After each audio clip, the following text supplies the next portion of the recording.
Shalom, selamat pagi, berjumpa lagi di Renungan Harian Immanuel Santo Yakobus. Ayat renungan dari bacaan harian yaitu Yohanes 6 ayat 30-35.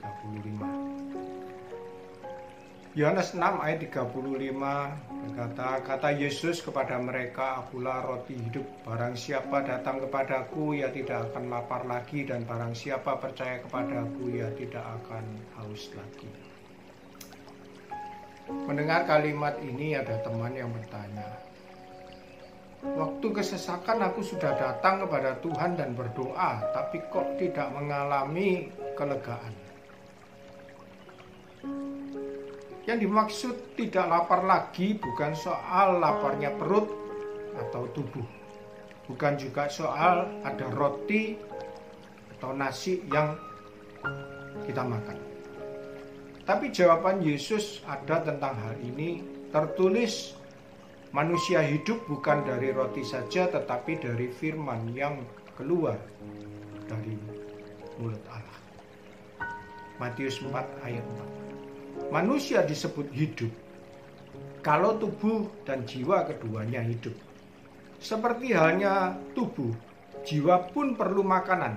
Dan makanan yang dapat mengenyangkan dan menghidupkan jiwa adalah firman Allah. Kebanyakan yang kita pentingkan, yang kita utamakan adalah makanan untuk jasmani, untuk tubuh. Tapi seringkali kita lalai untuk memberi makanan pada jiwa. Tanda-tanda orang yang jiwanya lapar yaitu orang yang mudah putus asa, tidak punya pengharapan, tidak bergairah, selalu khawatir, mudah panik, gelisah, emosian dan lain-lain. Itu karena jiwanya lapar, imannya menjadi lemah. Jiwa yang lapar lebih berbahaya daripada tubuh yang lapar. Kenapa? Karena orang yang tubuhnya sakit,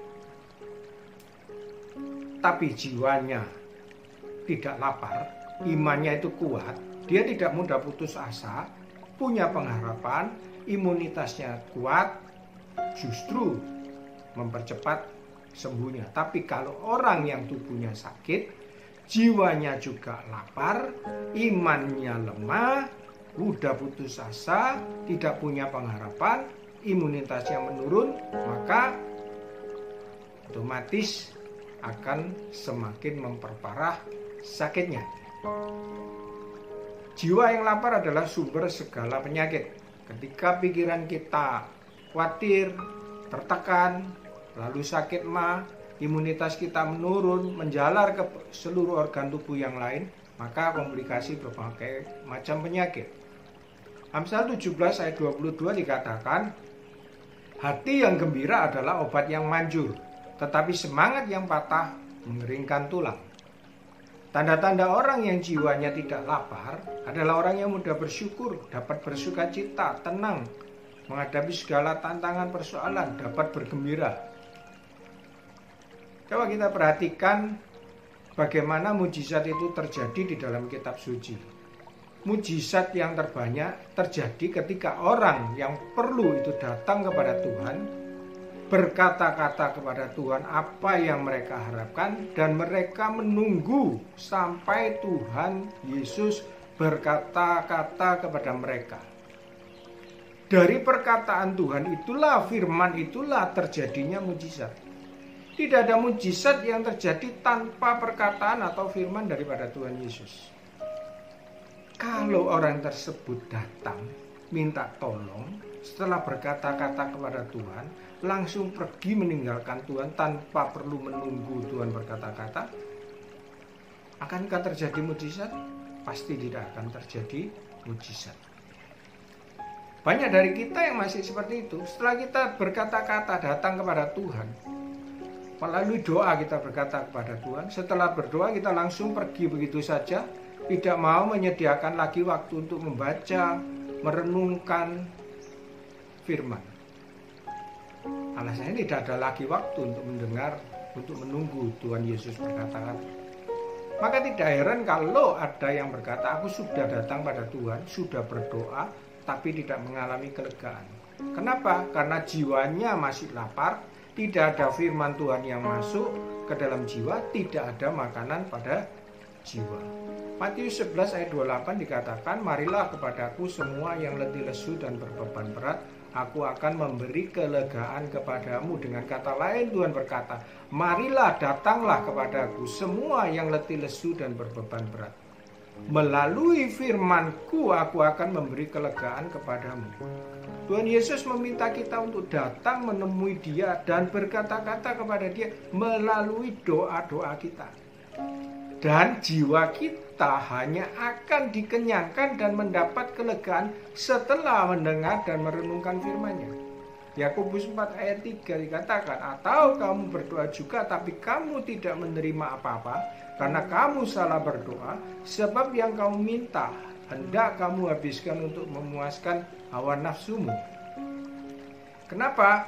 Karena kita maunya Tuhan yang mendengarkan perkataan kita. Kita tidak mau mendengarkan perkataan Tuhan. Kita mau didengarkan tanpa mau mendengarkan. Kita mau dipahami tanpa mau memahami Tuhan. Kita maunya Tuhan yang menuruti apa kata kita, menuruti apa nafsu kita, dan bukan kita yang menuruti apa kata Tuhan. Jangan lupa sebelum membaca dan mengerti firman Tuhan, kita mohon bimbingan dan hikmat dari Roh Kudus.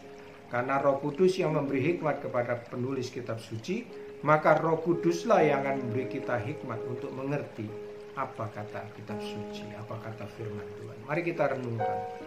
Apakah ada tanda-tanda lapar pada jiwa? Apakah caraku datang dan percaya sudah benar seperti yang dikehendakinya?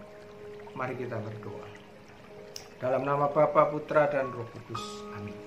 Segala puji syukur dan terima kasih kami panjatkan kehadirat-Mu ya Allah Tritunggal Maha Kudus untuk firman yang telah mengenyangkan setiap kami. Ampunilah segala kelalaian kami selama ini yang maunya hanya didengar, dipahami, dimengerti, tanpa mau mendengar, memahami, dan mengerti akan segala kehendak-Mu. Roh Kudus senantiasa ingatkan kami jika kami lalai memberi makanan pada jiwa kami. Tuntun dan bimbing kami selalu. Kemuliaan pada Bapa dan Putra dan Roh Kudus seperti pada permulaan, sekarang, selalu, dan sepanjang segala abad. Amin. Dalam nama Bapa, Putra, dan Roh Kudus. Amin. Saya Bintang Immanuel. Jangan lupa saksikan terus setiap pagi renungan harian Immanuel Santo Yakobus. Jadilah orang-orang yang dimenangkan. God bless you all.